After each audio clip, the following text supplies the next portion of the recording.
The fate of these migrants who arrived in the Italian island of Lampedusa is still unknown as to whether they are going to be detained or deported back to their homeland. Their shared harsh circumstances forced them to cross the Mediterranean toward European coasts in search of a better living condition. Yet this constantly gave European countries a major headache as the influx of illegal migrants kept on rising. In response, the President of the EU Commission arrived to Italy after calls from the Italian Prime Minister Giorgia Meloni to act against the surge.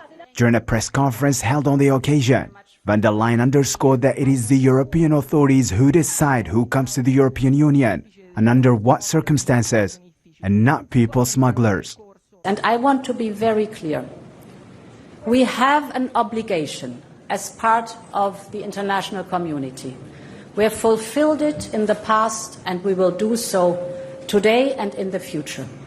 But we will decide who comes to the European Union and under what circumstances, and not the smugglers and traffickers. Meanwhile, Giorgia Meloni stressed the need for Europe to tackle future big challenges, citing illegal migration as one of them.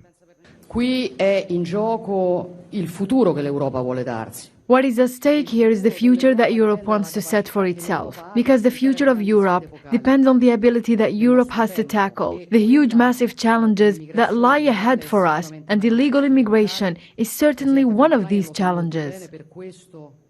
During their visit to Lampedusa, von der Leyen and Italian Prime Minister Giorgia Meloni were faced by local protests over the burden facing the island.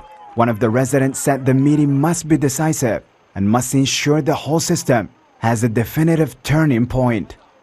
We saw people suffering, children without parents. Maybe this is the part that hurts me the most, because you can arrive naked without clothes, and this we can recover from. But when a 4 to 5 year old arrives alone, without parents, this is when the heart really breaks into two. Therefore, today's meeting must be decisive and ensure that this whole machine, this whole system has a definitive turning point. Otherwise, the situation will not improve.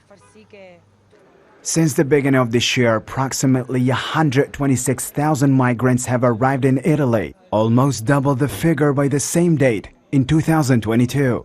Lampedusa has recently borne the brunt, with thousands of landings this week, even more than the island's population itself. This comes as Tunisia is deploying great efforts to seek its international agreements to curb the flood of illegal immigration towards Europe.